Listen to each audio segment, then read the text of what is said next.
talk with moderate Senator Mark Warner, but he had to cancel at the last moment. Congressman, welcome back. Thanks for having me. President Biden and congressional Democratic leaders are talking about passing both the infrastructure package and the big tax and spend package this week. How likely is that you can get deals and pass both of them before we do this show next Sunday? Chris, it's likely. You can hold me to it, I guess. Here's the thing. The president looked us in the eye and he said, I need this before I go represent the United States in Glasgow. American prestige is on the line. Many members understand that. We're working very hard to get a deal. I understand we're close, and I'm confident we're going to get there. Let me ask you, though, about that, because some Democrats are talking about passing the big bipartisan infrastructure package, $1.2 trillion, even if the even bigger reconciliation package isn't done this week, in order to give President Biden something to talk about at the climate summit in Glasgow, and also to help Terry McAuliffe in his governor's race a week from Tuesday.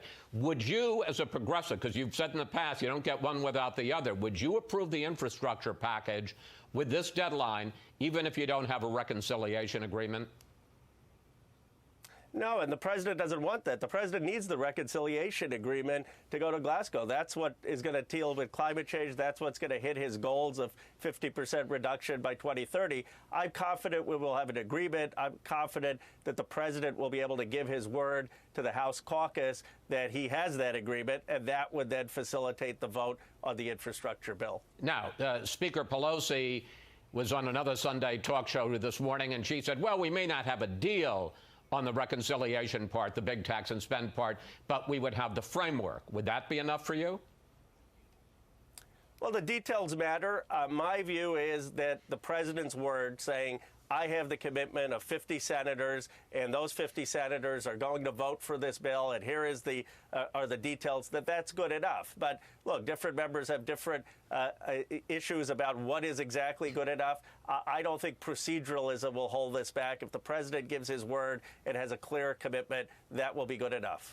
Now, the big development this week has not been on the spending side. It's been on the taxing side, the pay-for side, and the sudden shift away from the way the Democrats have been talking for months, if not years, on how they would pay for this big package. For months, the president has been clear about how he wants to do it. Take a look at him. It's time for corporate America and the wealthiest 1% of Americans to just begin to pay their fair share. Just their fair share. But now, because Kyrsten Sinema says that she opposes raising rates on wealthy Americans, those making more than $400,000, and on corporations, there is suddenly talk of a wealth tax on about 700 billionaires. Are you willing to vote for that without any real testing or vetting? I do think a wealth tax makes sense, Chris, and as I mentioned, I think last time I was on, it would be paid largely by people in my district, Silicon Valley billionaires.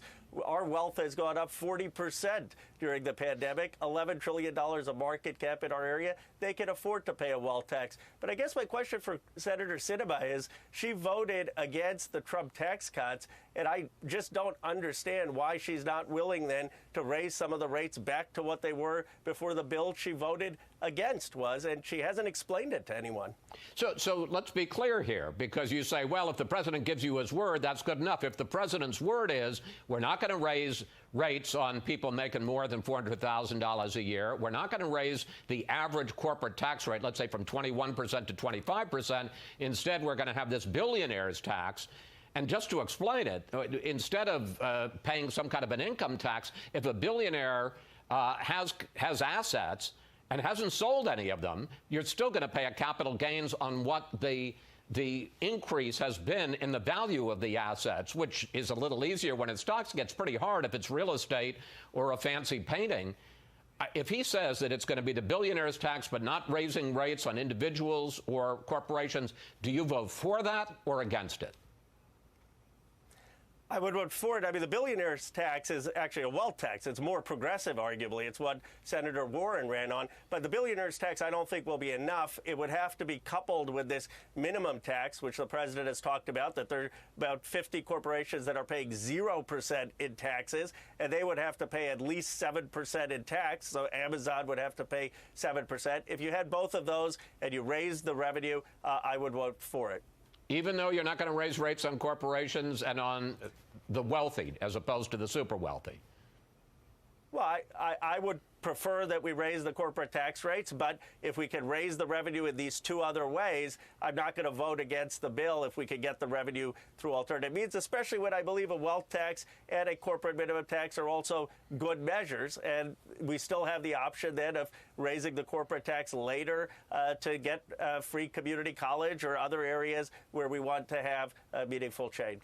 On the spending side, as David Spunt made clear, the president and Democrats are coming down sharply from $3.5 trillion to somewhere closer to $2 trillion tops. And I want to put up some of the programs that could either be cut back or eliminated. Letting Medicare negotiate lower drug prices, expanding Medicare to cover vision, hearing, and dental costs. Paid leave cut from 12 weeks, as it was proposed, to 4 weeks, scrapping the clean electricity program. Here's White House Press Secretary Jen Psaki. Compromise is not a dirty word, and that we will get nothing if we do not have 50 votes. The alternative is not a larger package. The alternative is nothing. Can you accept that, Congressman, that you may have to leave a lot of things on your wish list on the sidelines, but it's better than nothing? I agree with Jen Psaki that compromise is good. I also agree with you, Chris, that she's done a phenomenal job in conveying the president's message. But yes, we have to get a compromise. We have to get a deal. And here's the reality, Chris. If 50 senators agree with it, if you can get Senator Manchin and Senator Sanders to agree on something, I don't think you're going to have the House vote against it. So if the president represents that 50 senators are on board with the framework, he'll have the House. Now, if there's a holdout, if progressive senators are opposed to it, then there's a problem. Finally, and you got about 30 seconds here, how frustrated are you with Senators Manchin and Sinema? Chris, I mentioned earlier, Senator Manchin has been a straight shooter. You know exactly where he stands. I disagree with areas, but I respect that. My concern with Senator Sinema is, why are the rules different for her? Why doesn't she go on shows like yours? Why doesn't she explain herself? If she's shifted her position on Trump tax cuts, explain it. I guess I've never seen a politician, including, frankly, the former President Trump, who just totally ducks answering questions of the media or constituents. And that's my frustration with her. She's not clear about what she believes. Well, I got to tell you, I'm a little frustrated. We've been trying to get her on the air. She won't even meet with us in private. Congressman Khanna,